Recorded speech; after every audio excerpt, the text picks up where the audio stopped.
Nay, either tell me where thou hast been, and I will not open my lips so wide as bristle may enter in way of thy excuse. My lady will hang thee for thy absence. Let her hang me, he that is well hanged in this world needs to fear no cause. Make that good, and you shall see none to fear. Oh, good, Lanson answered. I can tell thee where that saying is born of I fear no colours. Where, good Mistress Mary? In the wars. And that may be bold to say in your foolery. Well, God give them wisdom that have it, and those that are fools, let them use their talents. Yet you will be hanged for being so long absent, or to be turned away. Is that not as good as hanging to you? Many a good hanging prevents a bad marriage, and for turning away, let someone bear it out. You are resolute, then? Not so, neither, but I am resolved on 2 points. That if one break, the other will hold, or if both break, your gaskins fall. Apt. Good. Very apt. I'll go thy way. If Sir Toby would leave drinking, thou wert as pretty a piece of Eve's flesh as any's in Illyria. Peace, you rogue, no more of that.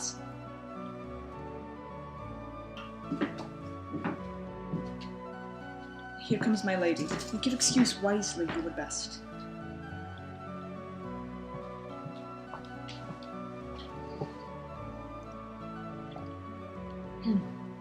Would an it be thy will, put me into good fooling. Those wits that think they have thee do very oft prove fools, and I, that am sure I lack thee, may pass for a wise man. Oh, what says Quinapolus? Better a witty fool than a foolish wit. God bless thee, lady. Take the fool away. Oh, hey, do you not, fellas, take away the lady? Go to, you were a dry fool. I'll no more of you. Besides, you grow dishonest. 2 faults, Madonna, that drink and good counsel will amends. Give the dry fool drink, then is the fool not dry. Bid the dishonest man mend himself. If he mend, he is no longer dishonest. If he cannot, let the botcher mend him. Anything that's mended is but patched. Virtue that transgresses is but patched with sin, and sin that amends is but patched with virtue. If that this simple syllogism will serve, so. If it will not, so, what remedy? As there is no true cuckold but calamity, so beauty is a flower. The lady birds take away the fool, therefore I say again, take her away. Sir, I bade them take away you. This prison, in the highest degree, lady, cucullus non facit monachum, that's as much to say as I were not motley in my brain. Good Madonna, give me leave to prove you a fool. Can you do it? Dexterously, good Madonna. Make your proof. I must catechize you for it, Madonna. Good's my mouse of virtue. Answer me. Well, sir, for want of other idleness, I'll bide your proof. Good Madonna, why mournest thou? Good fool, for my brother's death. I think his soul is in hell, Madonna. I know his soul is in heaven, fool. The more fool, Madonna, to mourn for your brother's soul being in heaven. Take away the fool, gentlemen.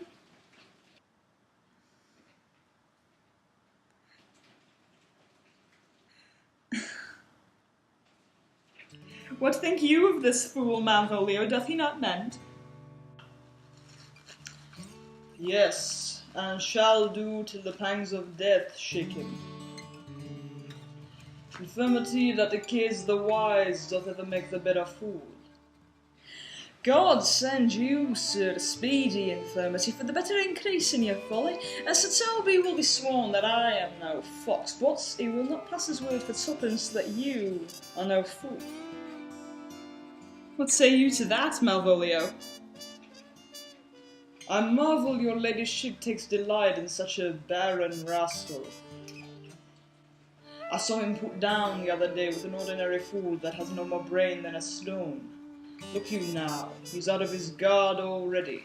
Unless you laugh and minister occasional hymn, he is gagged.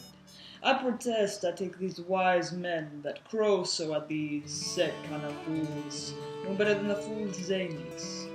Oh, you are sick of self-love, Malvolio, and taste of the distempered appetite. To be generous, guiltless, and of free disposition is to take for bird bolts those things that you deem cannon bullets. There is no slander in an allowed fool, though he do nothing but rail, nor no railing in a known discreet man, though he do nothing but reprove. Now, Mercury, do thee releasing, for thou speakest well of fools. Madam, there is at the gate a young gentleman much desires to speak with you. From the Count Orsino, is it? I know not, madam. He is a fair young man, and well attended. Who of my people hold him in delay? Sir Toby, madam, your kinsman. Fetch him off, I pray you. He speaks nothing but madmen. Fie on him. Go you, Malvolio. If it be a suit from the Count, I am sick, or not at home, or what you will to dismiss it.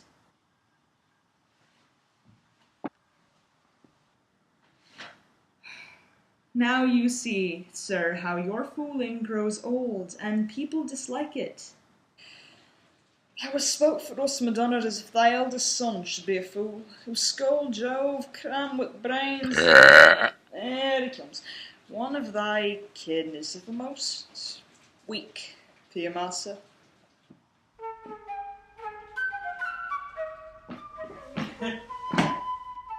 By mine honor, half drunk. What is he at the gate, cousin?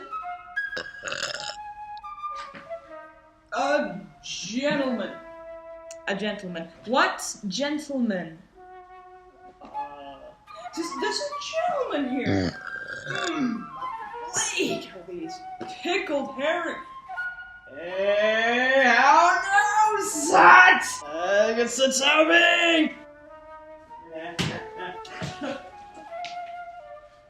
Cousin! How have you come so early by this lethargy? The lechery! I defy lechery. Oh, there's one at the gate. Aye, Mary, what is he?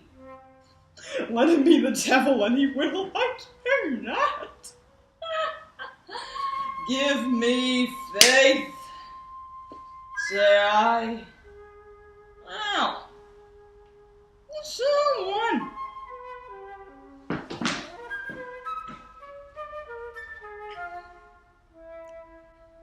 What's a drunken man like, fool?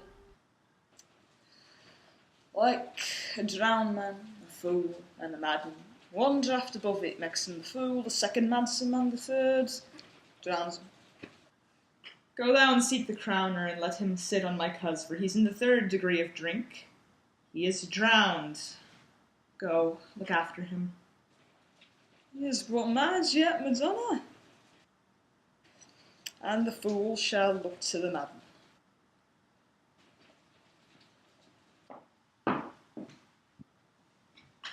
Madam, yon young fellow swears he will speak with you.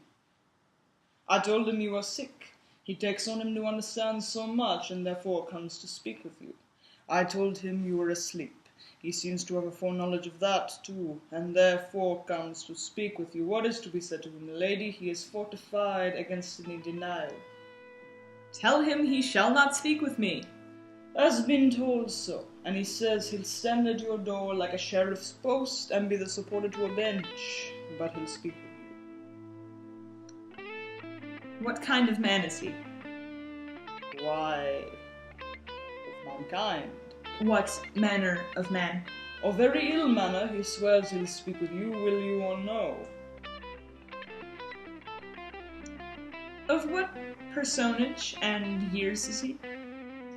Not yet old enough for a man, nor young enough for a boy.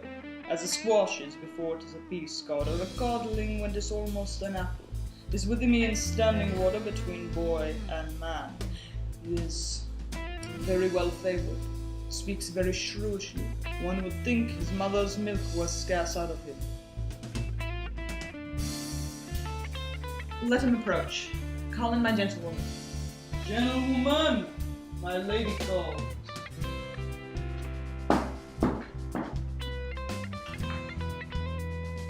Come, we'll once more hear Orsino's embassy.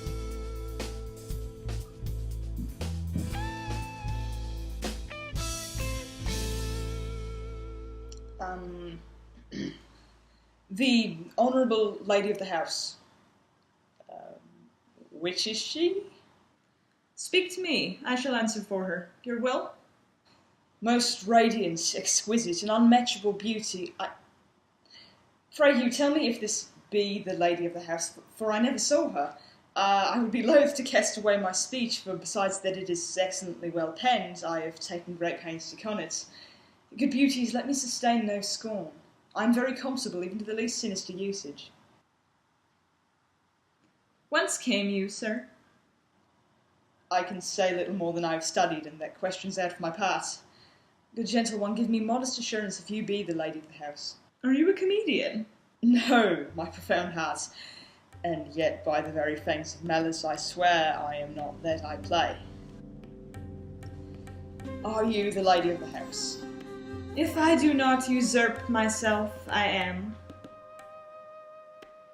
Most certain if you are she, you do usurp yourself, for what is yours to bestow is not yours to reserve, but this is from my commission. I will on with my speech in your praise, and show you the heart of my message. Come to what is important in it, I forgive you the praise. Unless I took great pains to study it, and 'tis poetical. Well, 'tis the more like to be feigned. I pray you keep it in. I heard you were saucy at my gates, and allowed your approach rather to wonder at you than to hear you.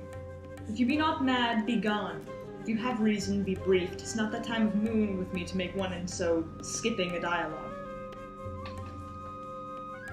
Will you hoist sail, sir? There lies your way.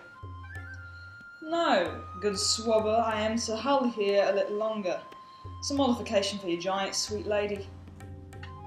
Tell me your mind. I am a messenger. Sure you have some hideous matter to deliver when the courtesy of it is so fearful.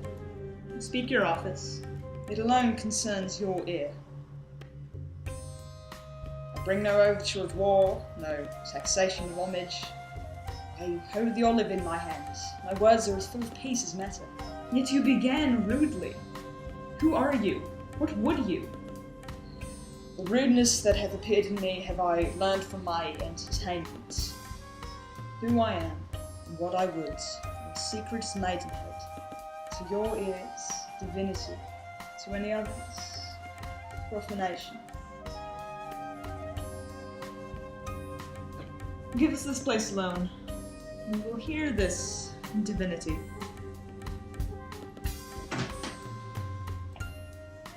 Now, sir, what is your text? Most sweet lady. Oh, comfortable doctrine, and much may be said of it. Where lies your text? In Orsino's bosom. In his bosom? In what chapter of his bosom? To answer by the methods in the first of his heart. Oh, I have read it. It is heresy. Have you no more to say? Good madam, let me see your face. Have you any commission from your lord to negotiate with my face? You are now out of your text, but we will draw the curtain and show you the picture. Look you, sir, such a one I was this present, is it not? Well done. Excellently done, if God did all. 'Tis in grain, sir, 'twill endure wind and weather. This beauty truly blent, whose red and white nature's own sweet and cunning hand laid on. Lady, you are the cruellest she alive, if you will lead these graces with you to the grave and leave the world no copy. Oh, sir, I will not be so hard-hearted. I will give out divers schedules of my beauty. It shall be inventoried, and every particle and utensil labelled to my will as item 2 lips indifferent red, item 2 brown eyes with lids to them, item 1 neck, 1 chin, and so forth. Were you sent hither to praise me? I see you what you are, not too proud. But if you are the devil, you are fair. My lord and master loves you. Such a love could be but recompense, though you be crowned the nonpareil of beauty. Your lord does know my mind. I cannot love him. Yes, I suppose him virtuous, know him noble, of great estate, of fresh and stainless youth, in voices well divulged, free, learned, and valiant, and in dimension in the shape of nature a gracious person, yet I cannot love him. He might have took his answer long ago. If I did love you in my master's flame, with such a suffering, such a deadly life, in your denial I would find no sense. I would not understand it. Why, what would you? Make me a willow cabin at your gates, and call upon my soul within the house. Write loyal cantons of contemned love, and sing them loud even into the dead of night. Hallow your name to the reverberate hills, and make the babbling gossip of the air cry out, Olivia! Oh, you should not rest between the elements of air and earth, but you should pity. You might do much. What is your parentage? Above my fortunes, yet my state is well. I am a gentleman. Get you to your lord. I cannot love him. Let him send no more, unless, perchance, you come to me again to tell me how he takes it. Fare you well. I thank you for your pains.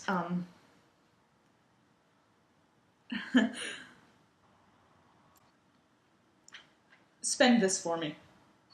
I'm no feed post, lady, keep your purse. My master, not myself, lacks recompense. Love make his heart of flint that you shall love, and let your fervour, like my master's, be placed in contempt. Farewell, fair cruelty.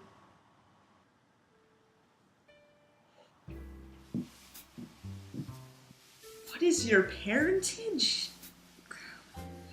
Above my fortunes, yet my state is well. I am a gentleman.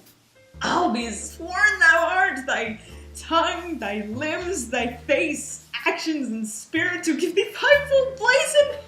Not so fast. Soft. Soft. Unless the master were the man. Oh no. So quickly may one catch the plague. Methinks I feel this youth's perfections with an invisible and subtle stealth to creep in at mine eyes. Well, let it be. What ho, Malvolio? Run after that same peevish messenger, the county's man. He left this ring behind him, would I or no, tell him I'll none of it. Desire him not to flatter with his lord, nor hold him up with hopes. If that the youth will come this way tomorrow, I'll give him reasons for it.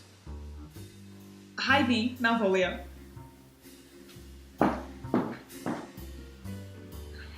Why do I know not what, and fear to find mine eye too great flatterer for my mind? Fate, show thy force. Ourselves we do not owe. What is decreed must be, and be this so.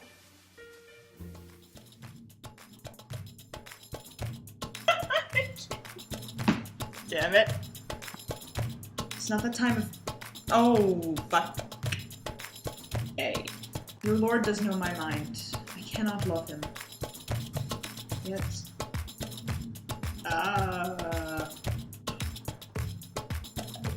Hello, hello, hello. Testing, testing, testing, testing, testing. Ah! Damn. Let's hurt I'm me that is well anged in this world needs to... No. Fuck. Whoops.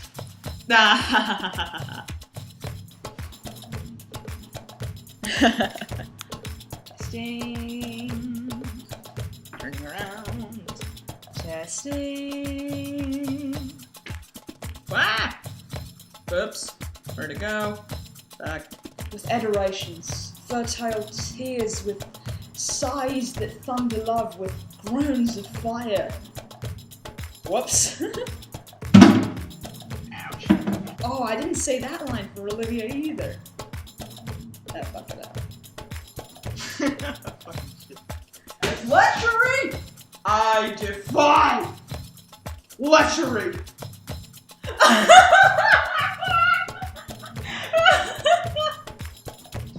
Rip! Not yet old enough for a man, nor young enough for a boy. La la la la. You see this? You see this? Fucking bitch.